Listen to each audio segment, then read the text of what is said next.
Hello everyone, फिर से स्वागत है इस चैनल में। पिछले क्लास में हम लोग बात किए थे सॉलिड स्टेट के बारे में और वहाँ पे हम लोग चर्चा किए थे पूरा एससीसी, बीसीसी और एफसीसी के जो नंबर ऑफ पार्टिकल है उसके बारे में। आज हम लोग बात करने वाले हैं पैकिंग एफिशिएंसी के बारे में। पैकिंग एफिशिएंसी बोलो चाहे पैकिंग फ्रैक्शन बोलो, ठीक है, ये क्या है, एक ही टर्म है लेकिन अलग अलग मेथड से लिखा जाता है, ठीक है। तो बात करते हैं, आगे आते हैं मस्त किसके बारे में, पैकिंग एफिशिएंसी के बारे में। हेडिंग लिखता हूँ मैं यहाँ पे, आप लोग भी ट्राई करें, पेन और कॉपी लेकर बैठे ताकि चीज़ें आसानी से समझ में आने लगे, ठीक है। आइए बात करेंगे पैकिंग एफिशिएंसी या फिर क्या बोल सकते हैं पैकिंग फ्रैक्शन। पैकिंग फ्रैक्शन, अभी देखो पैकिंग एफिशिएंसी और पैकिंग फ्रैक्शन के बारे में बस छोटा सा क्या है अंतर है। जैसे कि अगर मेरे पास कुछ एक्स वाई है, कोई वैल्यू है एक्स वाई, कोई अंक होगा, ठीक है, कोई नंबर है, तो पैकिंग एफिशिएंसी में कैसे लिखा जाएगा उसको, कुछ इस तरह से परसेंट में लिखा जाएगा। और पैकिंग फ्रैक्शन को किस में लिखा जाएगा, पॉइंट एक्स वाई लिखा जाएगा।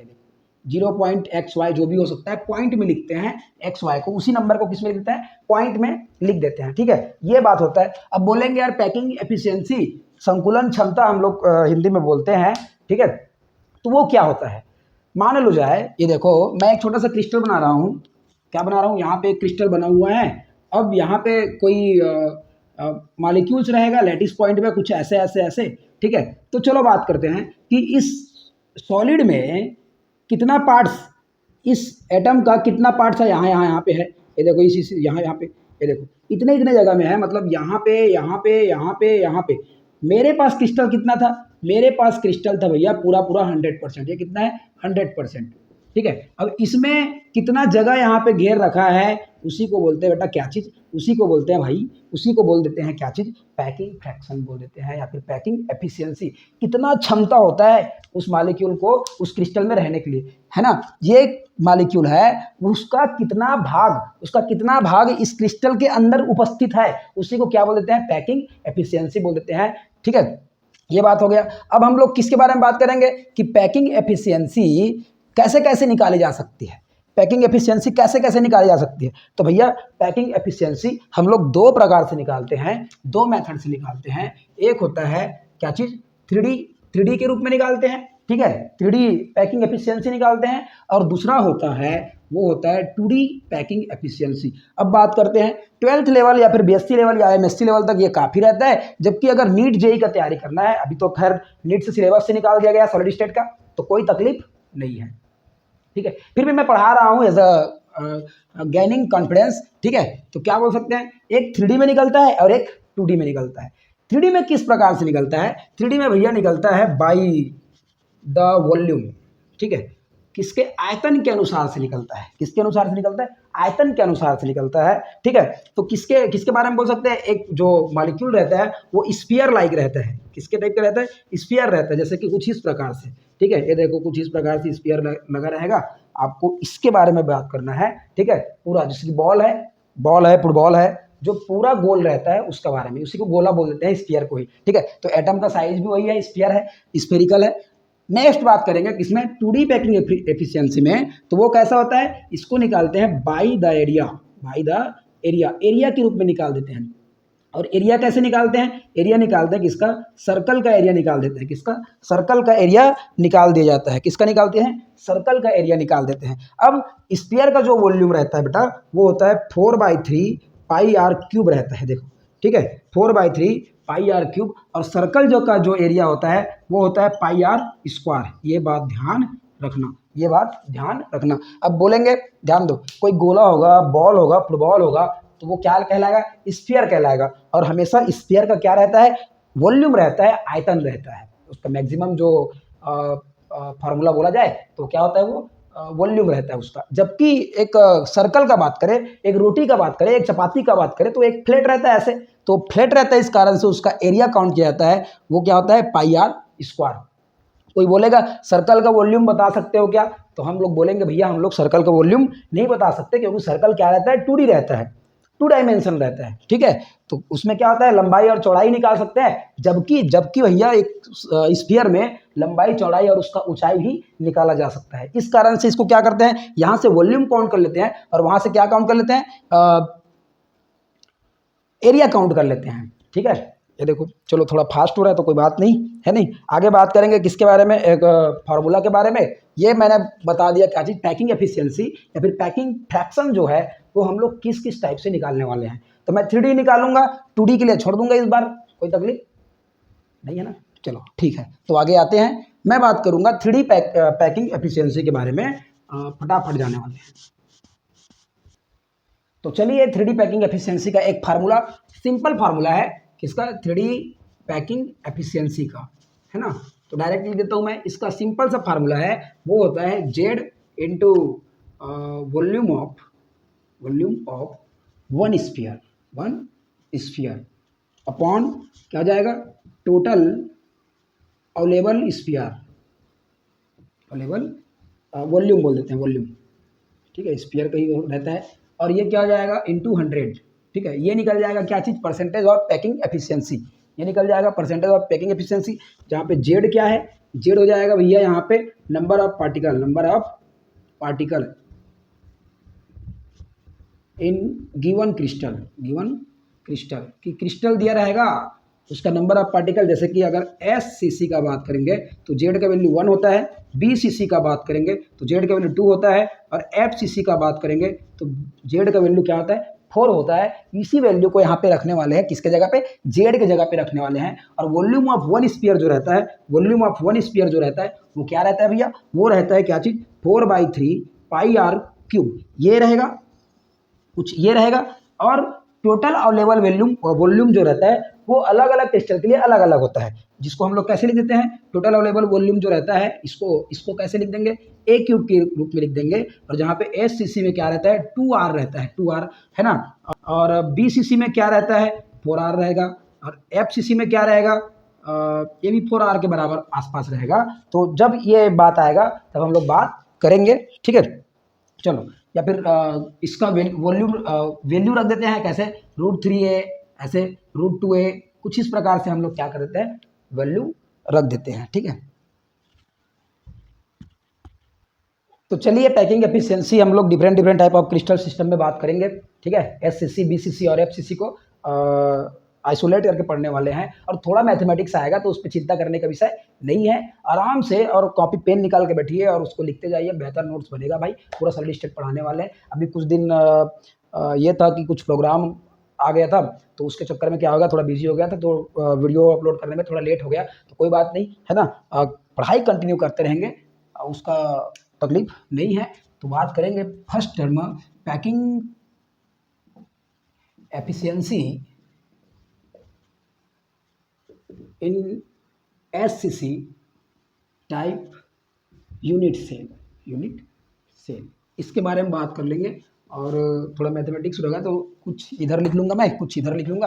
तो सबसे पहले बात करेंगे क्या चीज़ का, फार्मूला का, कि फार्मूला क्या होता है, 3D पैकिंग एफिशिएंसी हम लोग निकालने वाले हैं। तो होता है Z into volume of one sphere upon total available volume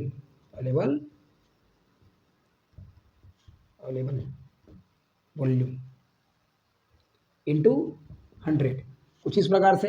अब बात कर लेंगे SCC का, बात कर रहे हैं तो हम लोग डायरेक्ट बात करेंगे कि जेड का वैल्यू क्या होता है, वहाँ पे जेड का वैल्यू 1 होता है। तो ये 1 into volume of one sphere का क्या वैल्यू क्या होता है, 4/3 pi R cube upon total available volume को हम लोग क्या लिखेंगे, A3 लिखेंगे। और SCC के लिए A का जो वैल्यू रहता है वो 2R होता है, तो यहाँ पे पुट कर देंगे, ये तो यही हो जाएगा। तो 4/3 पाई आर क्यूब अपॉन, हाँ जी, यहाँ पे 2R क्यूब हो जाएगा, इंटू 100 भूल रहे हैं हम लोग, तो इसको थोड़ा से ध्यान रखना। ये हो गया। अब क्या करने वाले हैं, अब करने वाले हैं 4/3 पाई आर क्यूब अपॉन, ये क्या हो जाएगा, 2 क्यूब इंटू आर क्यूब। तो ये आर क्यूब और आर क्यूब कटा इंटू 100। अब यहाँ से क्या कर लेंगे, 4/3, ये हो गया 4/3 हो गया।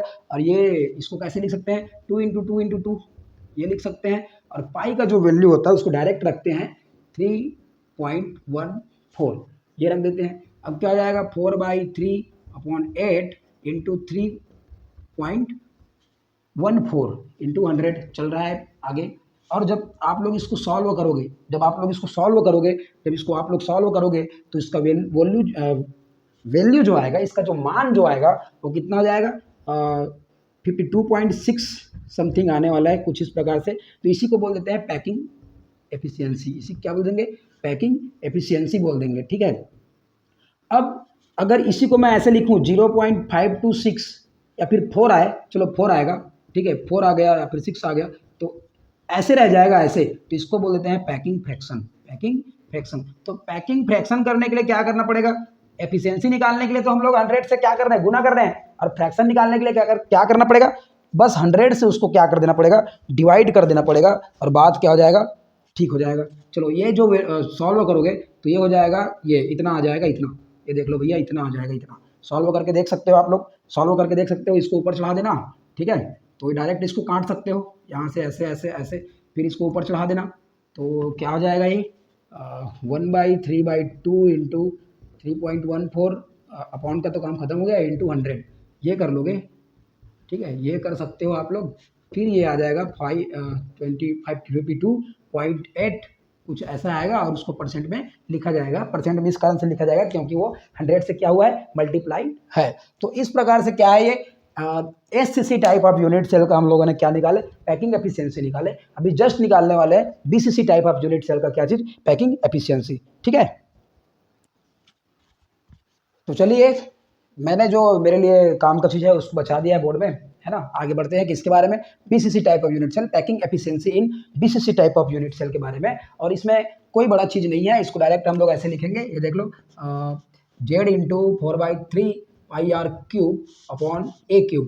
अब यहाँ से जेड का जो वैल्यू होगा भाई साहब 2 आएगा, बीसीसी के लिए जेड का वैल्यू कितना होता है, 2 होता है, ठीक है। पिछले वीडियो में जाकर देखो भाई, पूरा जानकारी मिलेगा। और यहाँ पे ए को फाइंड करना पड़ता है, ए क्या होगा, तो इसी को फाइंड करना पड़ता है। अब मैं बताया था आपको चौथी वीडियो में, आप लोग जाके देख लो सॉलिड स्टेट का, ठीक है, वहाँ पे ये बात बोला था कि BCC type of unit cell में भैया जो बॉडी डायगोनल का जो एटम रहते हैं, ठीक है, बॉडी डायगोनल का जो एटम रहता है वो एक दूसरे को टच करते हैं, एक दूसरे को क्या करते हैं, टच करते हैं, और वहाँ से वो क्या हो जाता है, बॉडी डायगोनल जो होता है वो √3a = 4r हो जाता है, 4r हो जाता है। पिछले वीडियो में जाके देखो, पूरा समझ में आएगा।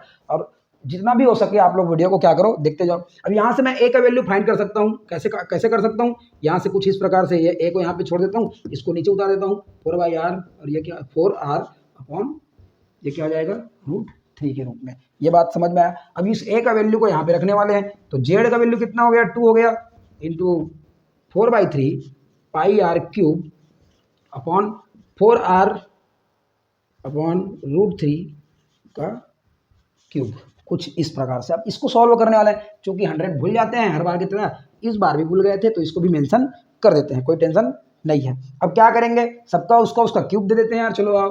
तो ये 2 इंटू 4/3πr³, और ये हो जाएगा अपॉन हो जाएगा क्या चीज़ 4³ अपॉन √3 का क्यूब, कुछ इस प्रकार से। और ये r³ और r³ तो कटने के लिए आए थे, और कट ही जाता है वो, कोई बड़ी बात नहीं है। अब ये 100 हो गया इंटू में, अब क्या आ जाएगा, इसको अगर गुना करोगे तो क्या आ जाएगा भाई, 8, 4 दूनी 8/3 पाई अपॉन ये कितना हो जाएगा, 4 चौक 16, 16 चौक 32, ठीक है, ये हो गया 32 अपॉन √3। तो कितना बार लिखना पड़ेगा, 3 बार लिखना पड़ेगा, है ना। तो ये कितना हो जाएगा, इसका वैल्यू जो है वो, इसको ऐसे लिख सकते हैं √3 तो 9 हो गया, सॉरी 3 हो गया, 3√3 लिख सकते हैं, 3√3 लिख सकते हैं, कुछ इस प्रकार से 3√3, ठीक है। अब ये 32 है, ये और ये कट जाएगा यहाँ से, इंटू 100, ठीक है। अब बचा क्या चीज़, 8π अपॉन 23, और ये हो गया √3 इंटू 100। जब इसको आप लोग सॉल्व कर लोगे, पाई का वैल्यू रख के इसको सॉल्व करोगे, तो ये आ जाएगा क्या चीज़, 68% आ जाएगा, ठीक है। ये निकल जाएगा आपका क्या चीज़, पैकिंग एफिशिएंसी निकल गया। और अगर इसी को ऐसे फ्रैक्शन में लिखा जाएगा तो 100 से आप क्या कर दो, इसको डिवाइड कर दो, तो ये क्या निकल जाएगा, पैकिंग फ्रैक्शन निकल जाएगा। पैकिंग फ्रैक्शन निकल जाएगा कुछ इस प्रकार से। ये देखो, तो इस प्रकार हम लोग क्या कर लिए, 2 यूनिट सेल का पैकिंग एफिशिएंसी और पैकिंग फ्रैक्शन निकाल दिए। अब क्या करने वाले हैं, एफसीसी और most important type of unit cell के बारे में बात करने वाले हैं। यही पेपर में आता है और इसमें से जो क्वेश्चन आता है वो कहाँ पे आता है, 2 नंबर के क्वेश्चन आता है, नेट गेट ये सब पेपर में आता है। और ये 2 नंबर का क्वेश्चन जो रहता है बहुत इंपॉर्टेंट हो जाता है। आप लोग अभी बहुत से एंट्रेंस एग्जाम दिलाओगे उसमें भी ये इंपॉर्टेंट हो जाता है, तो इंपॉर्टेंट टॉपिक है ही है ये। यहाँ पे बाकी सबको क्या कर दिया, रब कर दिया, तो कोई बात नहीं। यहाँ से आते हैं फिर से, Z into volume of one sphere क्या होता है 4/3 pi R cube upon ओलेवर volume क्या होता है A3 हो जाता है, क्योंकि हम लोग एज लेंथ को काउंट करते हैं, तो एज लेंथ काउंट करेंगे तो क्या हो जाएगा, वॉल्यूम अलग अलग हो जाएगा A, B और C के रूप में। ठीक है, जब क्रिस्टल सिस्टम पढ़ेंगे तो बात करेंगे। इस वीडियो के जस्ट बाद हम लोग क्या करने वाले हैं, क्रिस्टल सिस्टम का पढ़ाई करने वाले हैं, फिर रेडियस रेशियो के बारे में बात करने वाले हैं। ठीक है, और ध्यान रखना बायोलॉजी का स्पेशल क्लास चलने वाला है यहाँ पे, आप लोग वीडियो में रहें। स्लाइड शेयर के रूप में होगा क्लास जो है वो। ठीक है, थोड़ा मेहनत कर रहे हैं उसके लिए, तो आगे बढ़ते जाएंगे। अब क्या जाएगा, यहाँ से जेड का वैल्यू जो होता है वो 4 होता है। ठीक है, और ए का वैल्यू फाइंड करना पड़ता है। तो फिर से वही वाला बात करूंगा वीडियो नंबर 4 का, कि जाके देखना कि FCC type of unit cell में कौन कौन से एटम जो होते हैं वो एक दूसरे को क्या करते हैं, टच करते हैं। ठीक है, तो मैं बता रहा हूँ फेस डायगोनल वाले जो एटम होते हैं, फेस में जो एटम रहते हैं वो क्या करते हैं, एक दूसरे को टच करते हैं, वहां से निकलता है क्या चीज, ए का वैल्यू। तो फेस डायगोनल का बात कर रहे हैं तो √2a होगा, और ये किसके बराबर होगा, 4r के बराबर होगा। सभी जो 3 एटम रहते हैं और एक दूसरे को टच करते हैं उसी के रेडियस के योग के बराबर होगा, सम के बराबर होगा। अब यहाँ से ए का वैल्यू मैं निकाल लूंगा 4r अपॉन √2। ठीक है, इसको और सॉल्व करेंगे यहीं पे तो कर भी सकते हैं, इसको ऐसे लिखते हैं 2 × 2r अपॉन √2। ठीक है, और बात करेंगे तो कर सकते हैं। बाकी ये सब चीज़ क्या है, नॉर्मल चीज़ है। ठीक है, आप डायरेक्ट इसी वैल्यू को यहाँ पे रख सकते हो या फिर इसको सॉल्व करके रख सकते हो। तो 2 को कैसे लिख सकते हैं, √2 इंटू 2r अपॉन एक क्या हो जाएगा, √2 हो जाएगा। तो एक और एक कट गया तो बचा क्या चीज़, ए का वैल्यू यहाँ पे बच रहा है भैया, ये हो गया 2 यहाँ का, और ये √2 और ये r हो गया। इतना वैल्यू को हम लोग रखने वाले हैं कहाँ पे, इतना वैल्यू को रखने वाले हैं हम लोग यहाँ पे। ठीक है, तो चलो आते हैं जेड का वैल्यू रख देते हैं पहले। तो जेड का वैल्यू 4 होगा into 4/3 pi R square upon, हाँ जी, अपॉन क्या हो जाएगा, ए का वैल्यू 2√2 आर की पावर 3 इंटू 100, ये बात हो गया। फिर क्या आप बोलेंगे, यहाँ से आप लोग कर सकते हो 4 × 16/3 पाई आर क्यूब अपॉन क्या हो जाएगा, ये 2 क्यूब और √2 क्यूब और r क्यूब इंटू 100, ये हो गया। तो r का क्यूब जो है वो कटने के लिए आया है और कट भी गया हो, तो यहाँ पे क्या आ जाएगा 16/3 पाई, और यह क्या हो गया 2 दूनी 4 दूनी 8। ठीक है, 8 हो गया यहाँ से, और ये क्या हो जाएगा 2√2 हो जाएगा, इसका वैल्यू स्क्वायर लिखा गया ये ऐसे। ठीक है, ये कुछ इस प्रकार। अब क्या कर सकते हैं, इंटू 100, 16/3 पाई, और ये हो जाएगा 8√2। ठीक है, यहाँ से एक गुना हो गए। अब क्या आ जाएगा, ये और ये कट जाएगा, इंटू 100। अब इसको आप लोग सॉल्व करोगे 2π/3/√2। ठीक है, इंटू 100, तो क्या आ जाएगा यहाँ पे 74 के आसपास आएगा। कितना आ जाएगा, 74% आ जाएगा। और इसी को क्या बोल देंगे हम लोग, पैकिंग एफिशिएंसी बोल देंगे। और अगर पैकिंग फ्रैक्शन निकालना है तो कितना निकल जाएगा, 0.76 निकल जाएगा। क्या चीज़, पैकिंग फ्रैक्शन। ये देखो एक ही चीज़ होता है, एक ही प्रकार का चीज़ होता है, बस 100 से आपको क्या करना पड़ता है, डिवाइड करना पड़ता है पैकिंग फ्रैक्शन के लिए, और पैकिंग एफिशिएंसी के लिए 100 से इंटू करना पड़ता है। 100% भाग में जितना एटम्स वहाँ पे क्या रहता है, कंट्रीब्यूट किए रहते हैं अपने आप को, उसी जगह को क्या बोल देते हैं, पैकिंग एफिशिएंसी बोल देते हैं। ठीक है, आ रहा है बात समझ में। तो ये 3D पैकिंग एफिशिएंसी हम लोगों ने बात की है, और इसका एक टेबल बना लो, डायरेक्ट टेबल बन जाएगा वहाँ से कि SCC में कितना होता है, BCC में कितना होता है, FCC में कितना होता है, ये बात का। और उसमें का जो पाई का जो वैल्यू रहता है, पाई वाला वैल्यू जो रहता है वो भी आपको ध्यान में रखना पड़ेगा, क्योंकि डायरेक्ट इसको ऐसे करके नहीं देते हैं, कुछ इस प्रकार से नहीं देते कि इतना इतना परसेंट होता है ऐसे करके। चलो 12वीं में हो तो डायरेक्ट दे देंगे, अब तो ऑब्जेक्टिव क्वेश्चन तो है ना, आत्महत्या कर लिया शायद तक, सीधा 1-1 नंबर का क्वेश्चन आता है। तो ये बात रहा। पाई वाला वैल्यू आता है, जैसे कि 6/पाई ऐसा कुछ दे देगा, कुछ और दे देगा, ठीक है। तो उसको सॉल्व करते हैं, उसको सॉल्व करके ये ला सकते हो आप। ये सिंपल सा मान लो जाए आपको क्या दे दिया, 6 पाई/6 दे दिया, पाई/6 दे दिया, पाई/6 दे दिया। अब बता भैया कौन सा पैकिंग एफिशिएंसी के अंदर में आता है, तो पाई का वैल्यू आपका कितना आता है, 180 आता है, और ये 60, तो ये कट के कितना जाएगा, 30 आ जाएगा। बता 30 वाला कोई है क्या, 30 वाला कोई है क्या, नहीं। तो क्या एकदम नीचे आ रहा है, डाउन आ रहा है, तो क्या हो जाएगा, SC के आसपास आएगा। ऐसे करके हम लोग क्या कर सकते हैं, बात कर सकते हैं। तो ऐसे आप लोगों को वैल्यू देगा और डायरेक्ट आप लोग उसको चेंज करके कर सकते हो। 11th क्लास में एक रेडियन ग्रेड और ऐसे चेंजिंग वाला क्लास है मैथमेटिक्स का, तो कोई बड़ा बात नहीं है। डायरेक्ट आप लोग क्या कर सकते हो, इसको वैल्यू को फाइंड कर सकते हो, नहीं तो मैं टेबल बना देता हूँ आपके सामने में, हो जाता है ना। तो मैं डायरेक्ट यहाँ पे लिखता हूँ क्लासिफिकेशन ऑफ क्रिस्टल सिस्टम। तो क्रिस्टल सिस्टम को क्लासिफिकेशन कैसे किए हैं, तो उसको क्लासिफाइड किए हैं हम लोग बनने वाले एंगल पे। एज के बीच में जो एंगल रहता है उसमें जो बनता है एंगल, उसको लेके चलते हैं, और जो एज लेंथ रहता है उसको लेके चलते हैं, ठीक है। फिर से बोल रहा हूँ, किस पे डिपेंड कर रहा है क्रिस्टल सिस्टम, किस पे डिपेंड कर रहा है, different type of crystal system कैसे बनते हैं।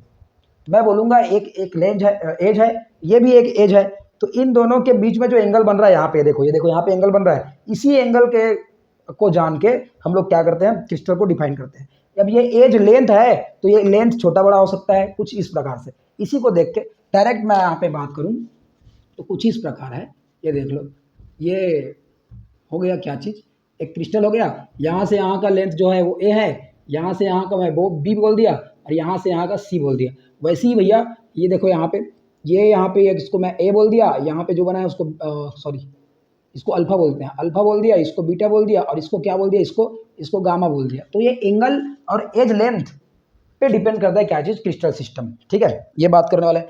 तो आइए हम लोग एक चार्ट बनाते हैं, वहीं से बात करेंगे, है ना। जो क्रिस्टल सिस्टम है उसको एक क्रिस्टल का क्लासिफिकेशन करने वाला है। यहाँ पे एक सीरियल नंबर हो जाएगा 1 2 3 4 5 6 7, क्रिस्टल का नाम हो जाएगा यहाँ पे, और ABC में क्या रिलेशन होता है उसके बारे में, और अल्फा बीटा गामा में क्या रिलेशन होता है उसके बारे में, और कौन कौन से टाइप ऑफ यूनिट सेल इसमें पाया जाता है उसके बारे में बात करने वाले हैं। अब एकदम सिंपल सा बात है, पहला जो यूनिट सेल है वो जाता है क्यूब। पहला क्या जाता है, क्यूबिक बोलो या क्यूब बोलो, एक ही चीज़ है, ठीक है। क्यूब में जो होता है ABC जो होता है, A B और C जो होता है वो तीनों बराबर होता है, ठीक है। तीनों जो एज लेंथ होता है वो क्या होता है, बराबर होता है। उसी प्रकार जो अल्फा है बराबर है किसके, बीटा है, ये भी बराबर है किसके, गामा के, और ये सभी बराबर होते हैं किसके, 90 के। 90 डिग्री पे क्या बनता है, यहाँ पे एंगल बनना रहता है। इसका मतलब ये कि है कि जो एक एज है, दो एज का बीच का जो एंगल है वो कितने का रहेगा, कुछ इस प्रकार 90 का रहेगा। आप लोग क्यूब देखियो, क्यूब जो खेलते हैं वो वाला क्यूब को। और टाइप ऑफ यूनिट सेल बात करेंगे, क्यूबिक में 3 प्रकार का यूनिट सेल पाया जाएगा, SCC टाइप का पाया जाएगा, BCC टाइप का पाया जाएगा, और FCC टाइप का पाया जाएगा। देखो मैं डायरेक्ट लिख दिया है, S का मतलब क्या है, SCC है, B का मतलब जो है वो BCC है, F का मतलब होता है FCC। और इसी प्रकार दूसरा का बात करेंगे तो ये हो जाएगा टेट्रागोनल, और हिंदी में तो बहुत खतरनाक नाम होता है, ठीक है। घन बोलते हैं, घनीय बोल देते हैं, फिर टेट्रागोनल को चतुष्कोणीय बोल देंगे, कुछ ऐसे प्रकार का, ठीक है। यहाँ पे क्या हो जाएगा, A और B तो बराबर रहेगा, लेकिन C बराबर नहीं रहेगा, थोड़ा सा तिरछा हो जाएगा, ठीक है। वहाँ पे विकृति उत्पन्न हो जाता है। और जो अल्फा बीटा गामा जो है वो क्या हो जाएगा, 90 के बराबर रहता है। जबकि इसमें क्या क्या पाया जाता है, इसमें SCC और BCC type of unit cell पाया जाता है, और किसी भी प्रकार का यूनिट सेल नहीं पाया जाता। तीसरा का बात कर लेंगे, ऑर्थोरोम्बिक बोलते हैं, ऑर्थोरोम्बिक, ये देख लो, ऑर्थोरोम्बिक में क्या होता है, A B के बराबर नहीं होता है, B C के बराबर नहीं होता है, कोई बराबर नहीं होता है, यहाँ पे कोई बराबर नहीं होता, मतलब सभी छोटे बड़े होते हैं, ठीक है। इसका एक स्लाइड यहाँ पे लगा दूंगा तो देख लोगे आप लोग, कोई दिक्कत नहीं है। फिर क्या बात करेंगे, अल्फा बराबर होता है बीटा के, और बीटा बराबर होता है गामा के, और ये बराबर होता है किसके, 90 के। यहाँ पे भी ऐसे पाया जाता है। जबकि ये इंपॉर्टेंट इसलिए हो जाता है, देखो क्यूब इंपॉर्टेंट है, कोई बात नहीं, क्योंकि इसको पढ़ते हैं हम लोग 12वीं में, BSc में, MSc में। आर्थोरोम्बिक क्यों इंपॉर्टेंट है, आर्थोरोम्बिक इंपॉर्टेंट इसलिए हो जाता है क्योंकि इसमें चारों प्रकार का यूनिट सेल जो होता है वो पाया जाता है ना। ये देख लो, एससीसी, बीसीसी, एफसीसी और ईसीसी, चारों प्रकार के यूनिट सेल जो होते हैं वो इसके अंदर पाए जाते हैं। अब बात करेंगे चौथा के बारे में, रोम्बोहाइड्रल। रोम्बोहाइड्रल, ये देख लो, रोम्बोहाइड्रल में फिर से अब क्या करने वाले हैं, इसका दर्पण प्रतिबिंब बनाओ, ए बराबर है बी के, बी बराबर है सी के, है ना, ये इसमें पाया जाता है। जबकि यहाँ से क्या आ जाएगा, ये कंप्लीट करेगा, अल्फा बराबर है बीटा के, बीटा बराबर है गामा के, बट ये बराबर नहीं होता है 90 के, एक दूसरे को बराबर नहीं करते। और इसमें पाया जाता है केवल SCC type of unit cell, ठीक है, किसमें, रोम्बोहाइड्रल में। पांचवा आ जाएगा क्या चीज, हेक्सागोनल, हेक्सागोनल षटकोणीय बोल देते हैं। इसमें भी ए बराबर होगा बी के और बी बराबर नहीं होगा सी के, ठीक है। और यहाँ पे अल्फा क्या होगा, बराबर होगा बीटा के, और बीटा बराबर होगा 90 के, और गामा बराबर हो जाएगा किसके, 120 के आसपास के, 120 के आसपास के। इसमें भी SCC type of unit cell पाया जाता है। छठा प्रकार का जो क्रिस्टल है, ठीक है, वो हो जाता है क्या चीज़, मोनोक्लिनिक, मोनोक्लिनिक हो जाएगा, एकंताक्ष बोलते हैं हिंदी में, एकंताक्ष। ये क्या हो जाएगा, ए बराबर नहीं होगा किसके, बी के, बी बराबर नहीं होगा सी के, और यहाँ भी क्या हो जाएगा, कुछ इस प्रकार हो जाएगा, अल्फा बराबर होगा गामा के, और ये बराबर होगा 90 के, और जो बीटा होता है वो किसके बराबर नहीं होगा, 90 के बराबर नहीं होगा, ये बात ध्यान रख लेना। और इसमें क्या आ जाता है, इसमें पाया जाएगा एससीसी टाइप का और ईसीसी टाइप का, ये दोनों पाया जाएगा यूनिट सेल। और लास्ट हो जाएगा क्या चीज़, ट्राइक्लिनिक, ट्राइक्लिनिक क्रिस्टल आ जाएगा, त्रिमताक्ष बोलते हैं, त्रिमताक्ष, ठीक है, ऐसे। तो कुछ ऐसा क्यूबिक है तो घनी हो जाएगा, चतुष्कोणीय, ऑर्थोरॉम्बिक का मतलब होता है क्या तो बोलते हैं यार, विषम लंबाक्ष, विषम लंबाक्ष माचिस का डिब्बी होता है वो ऑर्थोरॉम्बिक रहता है, माचिस का डिब्बी जो रहता है वो ऑर्थोरॉम्बिक रहता है, ठीक है, ये बात ध्यान रखना। ट्राइक्लिनिक त्रिमताक्ष बोल देते हैं, मोनोक्लिनिक मतलब एकंताक्ष हो जाता है, हेक्सागोनल का मतलब होता है षटकोणीय, रोम्बोहाइड्रल का मतलब जाके देखो यार, ठीक है, रोम्बस जो रहता है, हिंदी थोड़ा कर लेना उसका, मुझे हिंदी नाम पता नहीं है, बात करेंगे इसका। तो ये भी क्या हो जाएगा, ए बराबर नहीं है बी और बी बराबर नहीं है सी के, और यहाँ पे अल्फा बराबर नहीं है गामा के, गामा बराबर नहीं है बीटा के, चलो ऐसे कर लेते हैं, ऐसे अल्फा बराबर नहीं है बीटा के, बीटा बराबर नहीं है गामा के, और गामा जो है वो बराबर नहीं है किसके, 90 डिग्री के। मतलब इसमें सबसे खतरनाक यही होता है, कोई किसी भी प्रकार से सिमेट्रिकल नहीं है, zero symmetry obtain in a triclinic crystal system. और इसमें पाया जाएगा क्या चीज़, केवल SCC type of unit cell यहाँ पे पाया जाता है। अब धीरे धीरे हम लोग इसको क्या करेंगे, अब याद करने की कोशिश करेंगे यार, याद करने की कोशिश करेंगे, क्योंकि इसको डायरेक्ट याद नहीं कर सकते कि क्यूबिक होगा, ये होगा, ये होगा। तो उसके लिए क्या है, एक ट्रिक है, वो होता है CT और, दिख रहा है, CT और HMT। अभी देखो मैं किसान का लड़का हूँ, ठीक है, मेरा पिताजी किसान है, कुछ खेती करते हैं हम लोग। तो हुआ क्या चीज़ कि मेरा पिताजी सिटी जाता है, यहीं पे नया पारा है, मैं यहाँ रायपुर से हूँ, तो नया पारा और राजीव पड़ता है, तो वो सिटी पड़ता है हम लोगों के लिए। तो एक दिन मैं ऐसे ही पूछा कहाँ गए थे ऐसे करके, तो बोला सिटी गए थे कुछ धान वान लाने के लिए। तो मैं बोला क्या धान लेके आए, HMT, अच्छा। तो वहीं पे मेरे को आइडिया आया कि इसको कैसे पढ़ा जाए। तो मेरे पिताजी कहाँ गए थे, नया पारा गए थे, है ना, क्या लाने के लिए, धान लाने के लिए।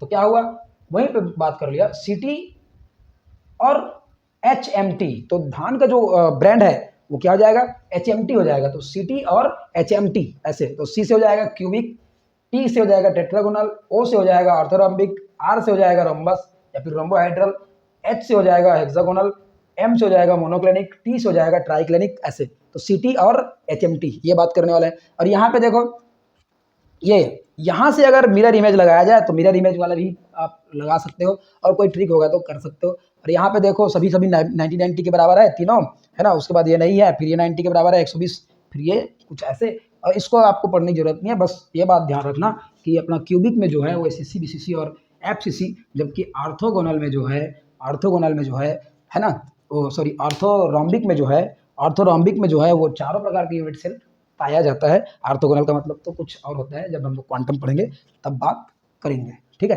तो ये हो जाएगा क्या चीज़, 7 क्रिस्टल सिस्टम। अब इसमें सबसे ज़्यादा सिमेट्री किसमें पाया जाता है, सबसे अच्छा कौन दिखता है, देखने में वाव लग जाए, वाव क्या दिख रहा है, ये किस में दिखता है, ये क्यूबिक में दिखता है, जो हम लोग ऐसे क्यूब खेलते हैं ना उसमें। और सबसे बकवास जिसमें सिमेट्री पाया ही नहीं जाता, ठीक है, वो कौन होता है, ट्राइक्लिनिक। तो सिमेट्री बेस्ड भी है, ऐसे क्लासिफिकेशन जो है वो सिमेट्री बेस्ड भी है, ठीक है। तो सबसे ज़्यादा higher symmetry occupied in a cubic system and lower symmetry occupied by the triclinic system, ये बात ध्यान रखना। यहाँ पे जो सिमेट्री जो होता है, सिमेट्री एलिमेंट जो रहता है, देखो एमएससी वाले देख लो भाई, सिमेट्री एलिमेंट जो रहता है वो 23 होता है, जबकि ट्राइक्लिनिक में सिमेट्री एलिमेंट क्या रहता है, 0 रहता है, 0 रहता है, कोई कुछ रहता ही नहीं है। हो सकता है इस बार किस में आ जाए, नेट के पेपर में आ जाए ये वाला बात नेट के पेपर में आ जाए। और ये देखो अब बात करते हैं ब्रेविस जालक का। ब्रेविस जालक किसको बोलते हैं, जाल, ये बात कर लेते हैं। देखो ब्रेविस जालक कितना है, ये एक क्रिस्टल साइंटिस्ट है, क्रिस्टल जिन्होंने मतलब व्याख्या किया है ना, उनके बारे में है। तो ब्रेविस वैज्ञानिक है, तो उन्होंने अपने नाम पे रख दिया कि भाई मेरे नाम पे इतना कर लो यार, ठीक है। तो जो जितना भी वो लिख लेगा लैटिस, तो उसको बोल देंगे ब्रेविस लैटिस, हिंदी में बोल देंगे ब्रेविस जालक। तो ये लैटिस निकला हुआ है, देखो 1 2 3 4 5 6 7 8 9 10 11 12 13 14, टोटल 14 क्या है, ब्रेविस जालक है। There are 14 Bravais lattice in a 7 crystal system. तो पूछ लिया जाता है क्रिस्टल सिस्टम कितना है, क्रिस्टल तंत्र कितना है, तो क्या बात करेंगे, 7 क्रिस्टल तंत्र है। और ब्रेविस जालक कितना है, 14 है, ये है। ये इस दुनिया में इतना ही क्रिस्टल पाया जाएगा, और किसी भी प्रकार का क्रिस्टल नहीं पाया जा सकता, इसकी पॉसिबिलिटीज नहीं है अभी तक तो ये, ठीक है। आगे तो वैज्ञानिक रिसर्च कर ही रहे हैं, हो सकता है इसका भी तोड़ निकल जाए, बात समझ में आ रहा है। डायरेक्ट क्वेश्चन पूछ लेते हैं, और इसमें ध्यान रखना भाई साहब, ये माचिस का डिब्बी आपको पूछ ले जाता है, ये ट्राइक्लिनिक पूछ ले जाता है, और ये क्यूबिक के बारे में तो भर भर के क्वेश्चन पूछते हैं। और न केवल इसी को पूछेंगे, बल्कि ये फार्मूला दे के पूछेंगे, ये बात करके पूछेंगे। और ज़्यादा ही उसका मूड खराब हो गया तो ये बात कर देंगे सीधा, है ना। ये पूछते हैं, ये दोनों को आपको दे देंगे, बताओ भैया क्रिस्टल का नाम कौन है, आपको टिक लगाने के आना रहता है, ठीक है। और पूछ दिया जाएगा ऐसा कौन सा क्रिस्टल सिस्टम है जिसमें सभी प्रकार के लैटिस पाया जाता है, यूनिट सेल पाया जाता है, तो हम लोग क्या बोलेंगे, आर्थोरोम्बिक का बात कर देंगे, ये बात हो जाएगा। तो इस प्रकार से हम लोग किसके बारे में बात कर लिए, पैकिंग एफिशिएंसी, पैकिंग फ्रैक्शन के बारे में बात कर लिए, 7 क्रिस्टल सिस्टम के बारे में बात कर लिए, है ना। होप आप लोगों को ये वीडियो अच्छा लगा होगा, अगर अच्छा लगा होगा तो लाइक सब्सक्राइब करना ना भूले यार, बेल आइकन को बिल्कुल दबाएं, ठीक है। नया चैनल खुला हुआ है तो सपोर्ट करो यार, चलो थैंक यू ना।